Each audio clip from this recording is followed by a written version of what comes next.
Hey everybody. My name is Spencer Woodman. I'm a reporter at the International Consortium of Investigative Journalists.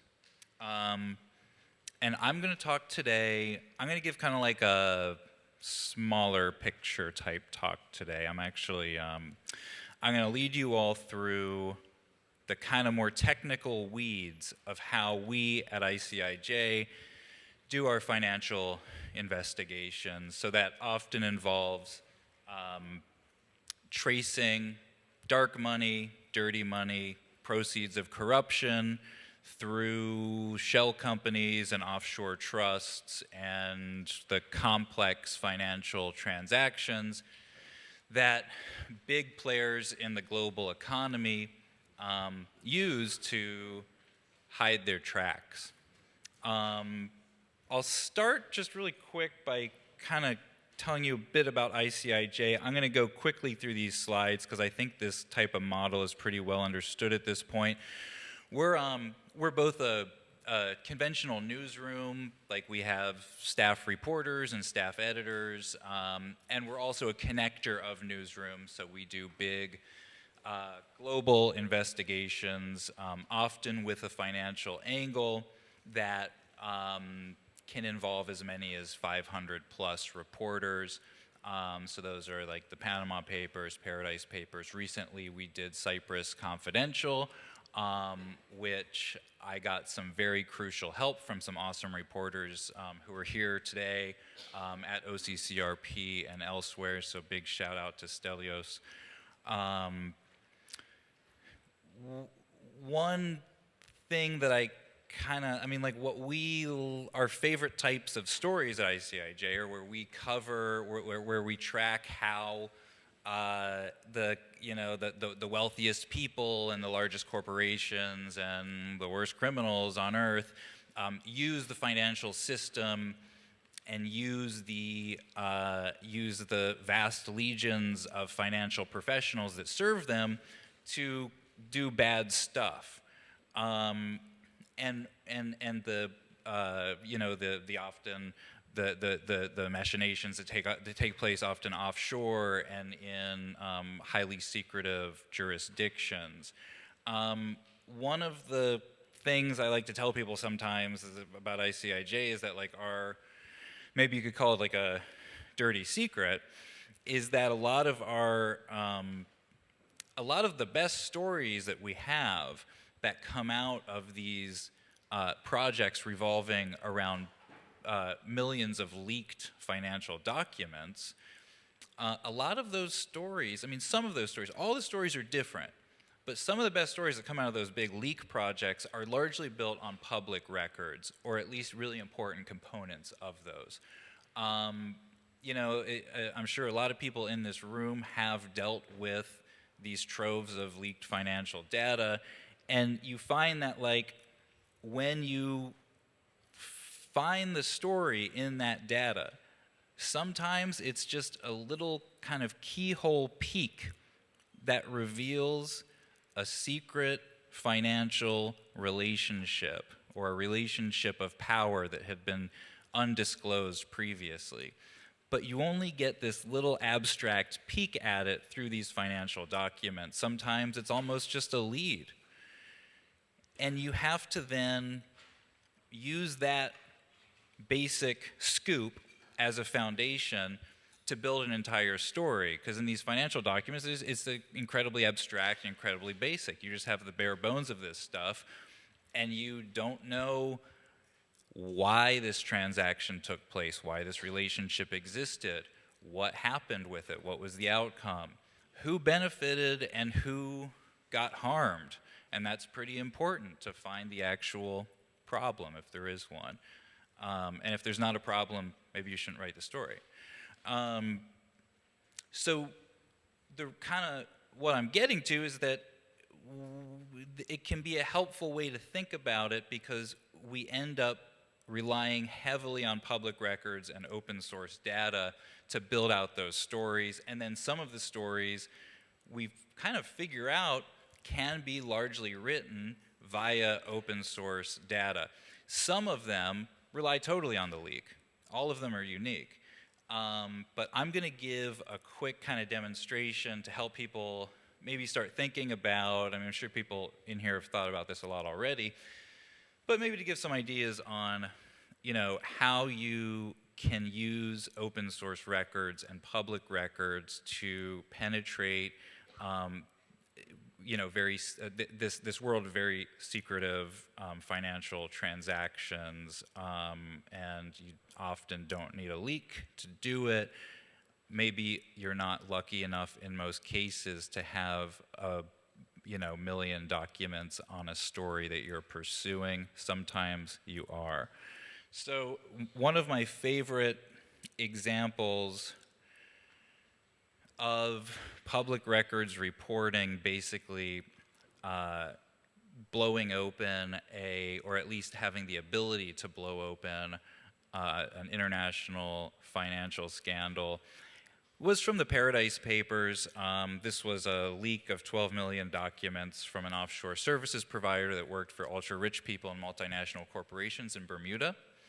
And this story was about the relationship between Twitter and Facebook and a Russian bank called VTB that's owned by the state that is now sanctioned, and how VTB secretly bought shares in early iterations of Facebook and Twitter. So basically the Russian state partially, secretly owned portions of Facebook and Twitter early in their existence. This is Uri Milner. He is the billionaire investor behind DST Global, which is a venture capital firm based in the United States that we'll get into in a second. There's him hanging out with Mark Zuckerberg. VTB. So this is the basic kind of scoop. This is that kind of keyhole view into the secret relationship that started this investigation.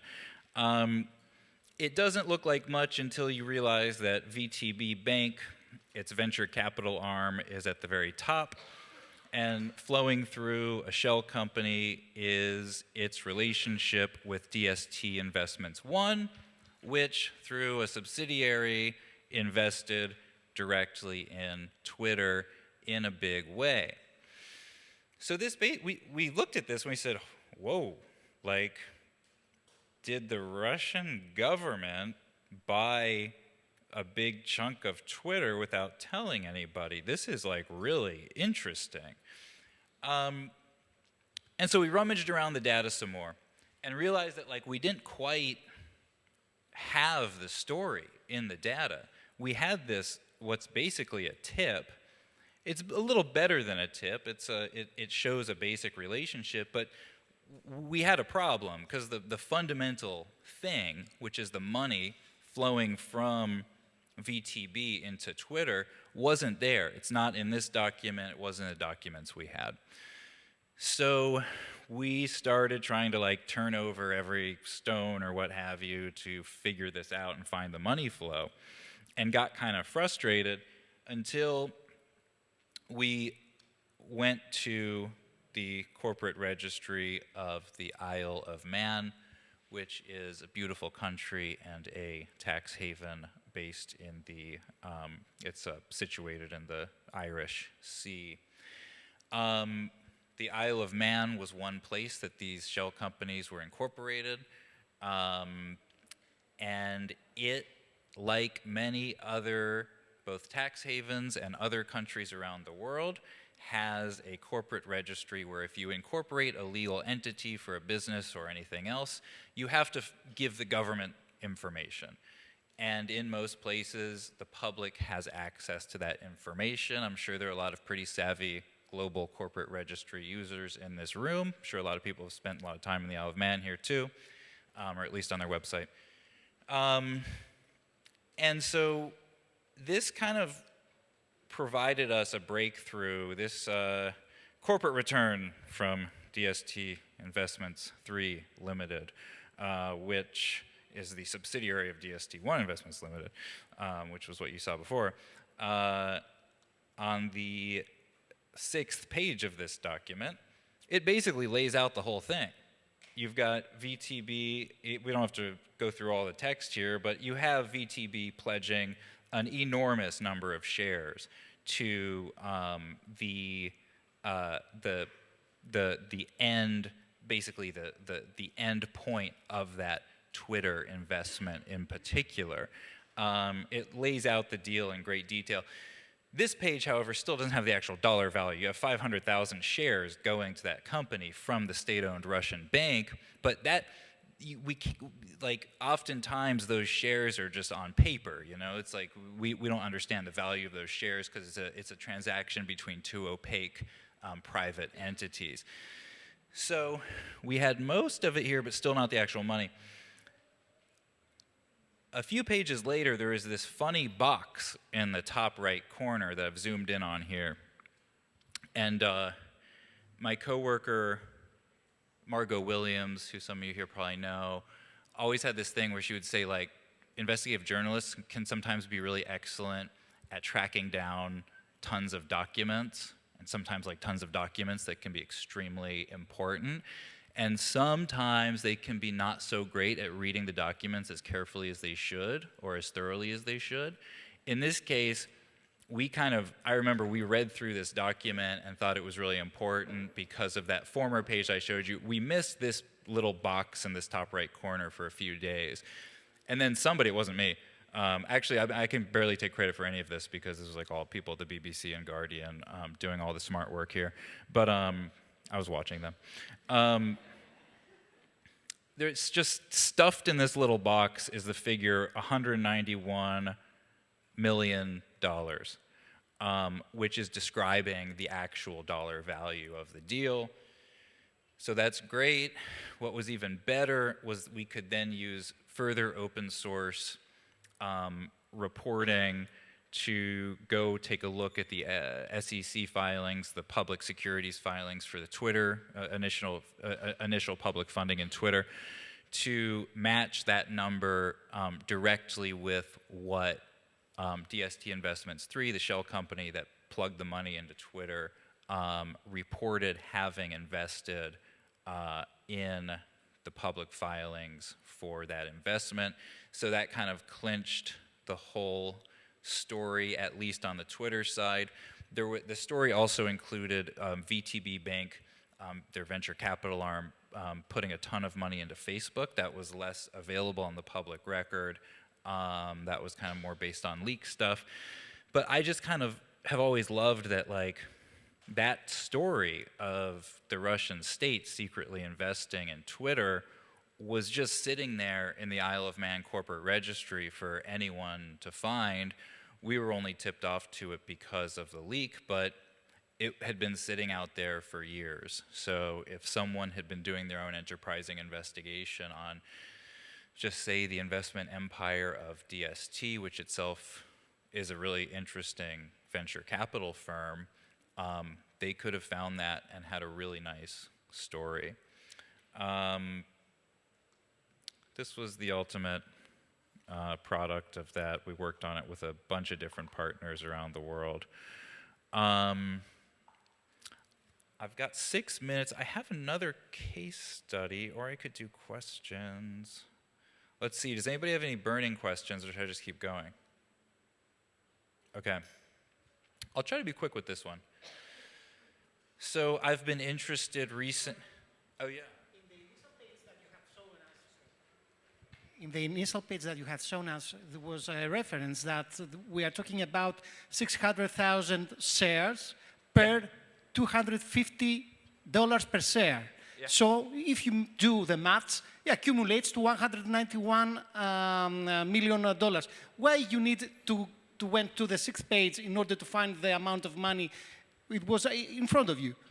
So that's a good question. I think the problem with that was that we didn't, to match that, and I'm trying to think, this was a few years ago, but to match those shares with what was in the SEC filing, either the shares themselves didn't match the SEC filing, or they did, but we wanted extra confirmation, because that document, it didn't say this money went to Twitter.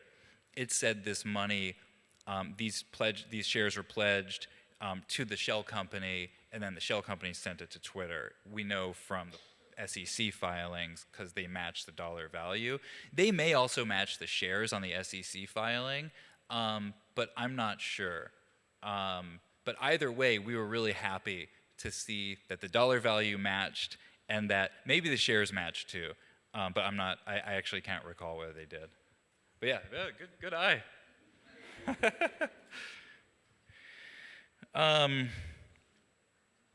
Okay, so I'll just run through this really quick. This is actually like almost more rudimentary in terms of just the basic work, but sometimes like the best, sometimes like my favorite investigative findings can be the really obvious stuff, which for some reason never seems to occur to you at first.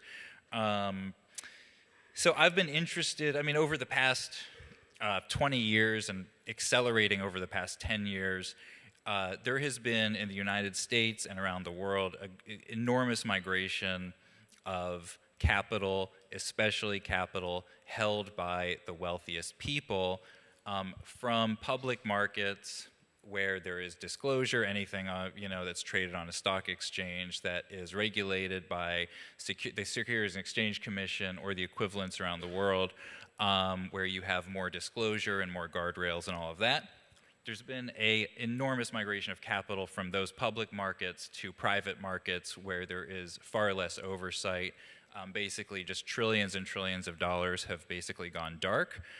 And these are the, I refer to this world shorthand as private markets. You could say private equity and hedge funds. That also includes real estate investment funds, like Blackstone, that's obviously been investing a lot and purchasing a lot of real estate in across Europe, and hedge funds like the many based in New York City and London and elsewhere.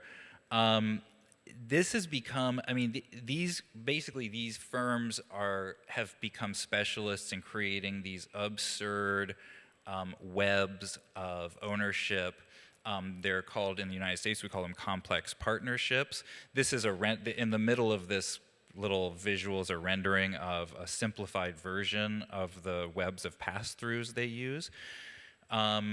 And essentially, these have become too opaque for even the most savvy government investigators to decipher.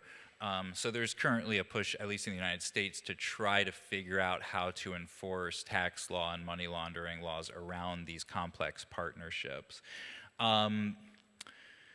We got a nice document on this very large competitor to Blackstone called Pretium Partners. Their first fund in the United States, Frio Investor Offshore, became the largest landlord in the country. There's one of these private equity firms that buy houses and then rent those houses to the people who were already in them in some cases, or go and solicit renters. They're allegedly jacking up prices and treating their tenants very badly in order to generate huge returns for their investors. It's become a big problem here in the United States and elsewhere. Long story short, we thought we might be able, because we had these investment documents for their investors in this leak, that we might be able to figure out where their houses are. We realized that not even the investors who are buying into this fund would be able to use their secret investment materials to figure out what houses they own. It's completely secret. There's zero disclosure. We ended up relying on a very smart researcher who figured out, hey, this Frio word, not a common word, at least in English, has popped up in different markets as a owner of houses. Could it be the same thing as this fund? So we did some looking, and it turned out that there were tens of thousands of houses that just were owned by some iteration of Frio. It had Frio in the name somewhere. We said, is this the same company? It seems like it might be, but how do you confirm it? A name match isn't the best. So we ended up doing a bunch of records requests to get the actual underlying data. We were able to match that data with the corporate headquarters. In the individual housing records. Corporate headquarters of Pretium Partners, which owned Frio, confirmed these were the holdings. It was a beautiful thing, and I've got just about 20, over time, I'll go for about 20 more seconds. It was a beautiful thing because in that data that we got via those records requests, we were able to map all the houses because it came with the housing addresses, and we were able to go to the neighborhoods and speak with the people in the actual houses. So it was just this kind of nice process of going from the extremely abstract financial leak to using open source records to both plot out their ownership and then find the actual end users who were very unhappy of their products. So thanks, everybody.